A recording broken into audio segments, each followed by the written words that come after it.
was kind of to eliminate some people off the show. The second thing they did was always something gross. Eat something really horrible like cow poopy in a bag or something. It was horrible. Everything that was edible was something you would never want to try. And then, of course, that would eliminate somebody because either they're like, I'm not eating that, it's not worth whatever money it is. And then, of course, the last thing was about some fears from things, whether it's heights or in the water or whatever it is, in with snakes or, you know, and youth groups all across America would have Fear Factor nights. We were part of them. We did some Fear Factor nights, right? And I remember hiding some kids in a box and putting some weird stuff down in the box, and it was kind of freaky. So fear became kind of this phenomenon throughout the show for a lot of years. And at the end, you remember what the line was when the person won? Thank you, Dan. Fear is not a factor for me, they would say. So fear is definitely not a factor for you, or something like that. So now I want you to raise your hand and tell me. Now I'm not looking for Captain Funny, okay? Because I know that, like, when I ask this question, some of you by nature are tempted to just try to be funny. But I actually want a serious answer out of this. I want to know, in a group of people like this, now some of you I'm asking you to be a little vulnerable, okay? I want to know what. Now, last week, Joel had to talk amongst yourselves, but I want to know what you are afraid of, whether it's now. You tell me whether it's I'm afraid of it now, or I was afraid of this when I was a kid. Okay, so raise your hand. Raise your hand. Let me call you. Sam? Beetles? Needles. Okay, when? Like now or a kid, or both? Still, all right? I'm afraid of needles. Okay, yes. Dara? Snakes, as a kid or now? All the time. Hope? Spiders, now? All the time? Yeah. Anthony? Being alone in my house. Take a load of... Oh, being alone in your house. I said take a load of my house. Okay. Being alone in your house. I'm sorry? Spiders. Over here. I saw some jammers. Yeah, Emily? Heights. Heights? And you're tall. That's funny.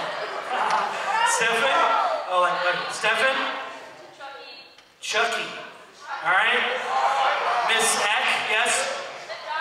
The dark. The dark. So should we turn the lights up low? Are you okay with this? All right, who's there next? Who was that? Fiona? Yes. Spoons. Afraid of spoons. That's the first time I've ever heard of that. Okay? And Madeline? Madeline? Sharks. Me too. All right. All right, one more. Josh Lindsay, one more. One more. August Underground. It's a movie, okay? I haven't seen it. Now, I took the liberty of asking some people today on our staff here at church. I also even posted it on Facebook, and a few of you responded. And this is what I found out. I'm going to give you their name. One of our elders, his name is John Heavey. I asked him what you were afraid of when you were a kid. And he said, I was afraid of mean people. And he was like this. Okay? And I asked Cal Otis, our children's pastor, what she was afraid of. And she said being left alone and water. Or being left alone in the water. Okay? She was afraid of those two things. I asked our senior pastor, Eric Flood, what you were afraid of when you were a kid. It's very interesting what he said. He said, drowning and public speaking. He also said heights. Thought that was good. So he obviously overcame that fear. Maybe, I don't know. Maybe he's afraid every Sunday he gets up and talks. I don't know. So next time before he gets up to talk and you're around him, tell him you're praying for his fear of public speaking. All right? Isabella Berry wrote online that she was afraid of heights. Zach Windorf wrote online that he was afraid of hell's fire, drowning, and heights. Trent Stedging wrote online that he was afraid of bald people. I think he was... Colton DeLong wrote that he was afraid of clowns, needles, and heights. Who else is afraid of clowns? Because I hear that.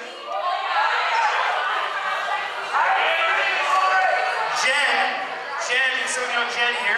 Jen told me earlier today she was afraid, her fear was, where is it?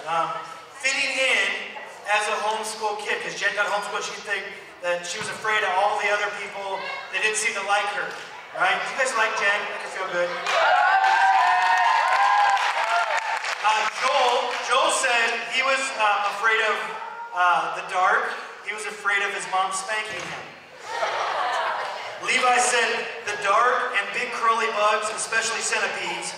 Deborah said being left alone. Okay, like her family would all leave or something, she'd be left alone. And when I was a kid, and I'm actually being honest with you, I was afraid of being killed at night while I was sleeping. I'm not kidding you. And before I went to bed every night, no matter if I was at a friend's house or even my own house, I had an escape plan. In case somebody was going to sneak into my house, I figured even if I was on the top floor, jumping out the window and breaking something was better than being killed. Why do you think of that? And so I had an escape plan. Now sometimes I had a weapon. Okay? I would have either a baseball bat, okay, or a knife close by. I'm not kidding. I did. So just in case that. Now my kids played a really mean joke on me on April Fool's about a year ago, and my wife did too. Okay? For some reason I had fallen asleep, you know, and they waited until midnight when it was like actually April 1st. The three of them came running down, screaming bloody murder, like, help! There's someone in the house! Screaming! And they're coming down, and I wake up out of a dead sleep, and we have this big long pole that actually shuts my door because the lock doesn't work downstairs. And so I'm grabbing this, ready to go and just beat somebody up, and I'm kind of scared myself. And then they're like screaming and screaming, and then they start laughing. Oh man, I was so mad. Because I was like on the verge of beating someone up and like scared at the same time. Okay? That really happened. Fear, it's a big part of our lives. Now 20 years ago, elementary students were asked, what are your fears? Okay, these are some of the fears of elementary kids about 20 years ago. One of them was they were scared of animals, they were scared of dark rooms, they were scared of strangers, high places, and loud noises. Okay, 20 years later, elementary school kids were asked the same question. Okay, like currently, and elementary students were afraid of their parents divorcing. They were afraid of being left alone or split, or there was the fear of the uncertainty. Nuclear war, elementary kids said this, getting cancer, pollution, and getting mugged or molested. Okay? This was a survey, this is a true survey, I'm not making this up. This was a fear that elementary kids had. Now, as we talk about fear, last week, tonight, even next week, as Deborah shares some things, we talk in our small groups. There's some of you here, let's put cell phones away, please, okay? Some of you would try to play the tough guy card. Like, I'm not afraid of anything. And I think that some of you that think that probably are afraid of reality, that you really are afraid of things. Some of you may not think of it as fear, it might come across as worry, or stress, or something like that. Do you know that the Bible talks more about fear than it does about heaven?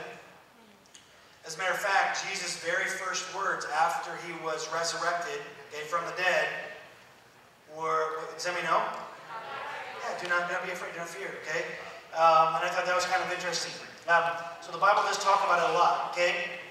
Now last week, Joel, we have a little picture of Joel, last week in the skit. He was a little 6-year-old boy, and Joel, we have that picture, somebody up there? Thank you. He was afraid of everything. And Deborah came on, he was really afraid of girls. Deborah was 7. Okay, Joel was 6. But Joel was afraid of everything. He was afraid of girls. He was just afraid of everything. But what we talked about last week is fear of failures. And this week it's about fear, taking action against our fears. Now, when babies are born, okay, up until they're like 1 or 2, there's a couple of fears that babies have. Okay? The 2 fears that generally the babies have are this. Number 1 is being separated from their mommy. Okay? So now I'm not encouraging this, but if you ever did your own experiment on this, okay? And the mommy was in the room and you had a baby, and if you took this baby and you walked away from mom, even if mom was just a little bit away, but you took the baby away from mom so the baby couldn't see, after a few minutes, maybe seconds, that baby will start to scream and be afraid because there's no security of mom or dad in the picture. Okay? They become very afraid. Some of you babysat, or if you've ever been in a nursery at a church anywhere, and the mom hands the baby over, you see how the crying, happens. Okay? The second thing that babies generally are afraid of, in let's say, in a living room setting or a small group setting, if a loud noise happens, a baby will shake. Or if you walk up to a baby, and again, I'm not encouraging this, but if you walk up to a baby that's just there and you go, and you did that to a baby, the eyes of a baby. And you've heard the term scaring the crap out of someone? It started right there with babies. Okay? And because that probably would happen if you did that to a baby and checked their diaper, that stuff would be in there. Okay? But babies are afraid of those things. But from that point on, some of our fears are learned. Okay? Some of our fears are learned. And they can also be unlearned as well. Now, remember as a little kid, now I'm part of this group, this illustration I'm about to give you. Some of you are too, okay? Remember as a young kid, and honestly, maybe for some of you it still happens today, that when you're laying in your bed at night, and you're in your own room, and it's relatively dark, okay? And maybe there's a night light, or maybe there's a hall light on, and you're laying there, just staring at the ceiling or whatever, and all of a sudden you see something that kind of just goes across your wall. And you're like, and you see something and you begin to make up in your mind that someone is in my room. Right? And it doesn't get better. Listen. Shh. And not only that, you begin to you know how when your closet's halfway open and your clothes take the form of a person? Right? You know what I'm talking about? You've been there? Some of you are like, yeah, every night. And the clothes start to take the form of a person, and you're really afraid.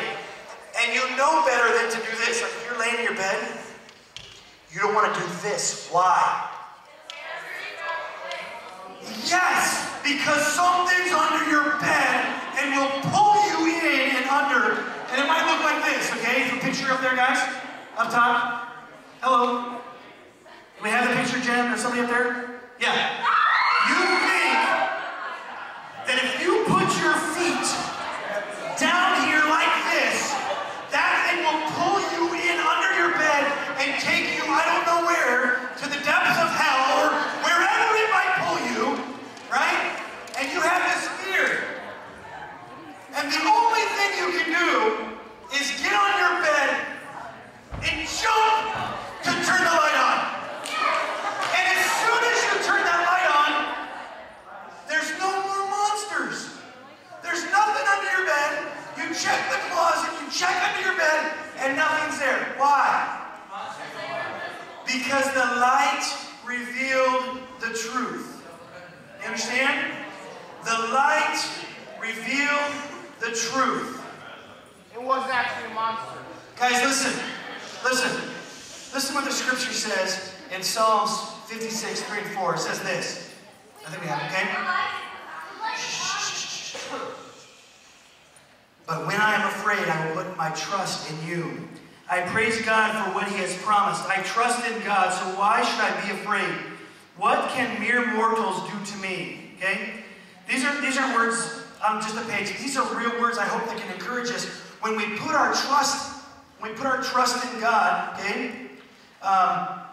Some of us, when you're in a bed at night and you're sleeping, maybe that is the best time for you to begin to pray and ask God to relieve you of that fear. But sometimes our fears need some light shed on them, okay? To prove what they really are. And maybe we have to surrender something to God. Maybe we're heading down a path and we're too afraid to even turn around and go the right way. We're afraid of what people might think. Some of you, you're living a life that you've been living such a way as a high school kid that you're too afraid to even turn around and go the right way because of what other kids may think of you.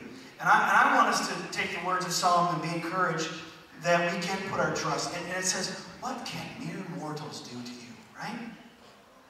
When God is on our side, what can mere mortals do to us? Now, we need to begin to take action against our fears. Because to live in fear your whole life, is sadness. Now, my wife and I are very different. When she's afraid at night, you know what she does? She just pulls the covers up. And you know what that does? Absolutely nothing. Because you're still scared, right? But what I do, if there's something, I feel like there was noise in the house, I go and I check it out now. I make sure that we're safe because I want to go back to bed being safe. I don't want to live my whole night in fear. Okay? We don't have to do that. When we put our trust and faith in God, okay, we don't have to be afraid. And the light, being God, can reveal the truth in our fears. And I hope that tonight, when we're in our small groups, this will help you as we talk about these things. And I want to encourage you to participate as you are in your small groups tonight. So what we're going to do right now is I'm going to dismiss. Go turn lights on, please. We're going to send the jammers on down to the gym, okay? And high schoolers go directly to your small group time.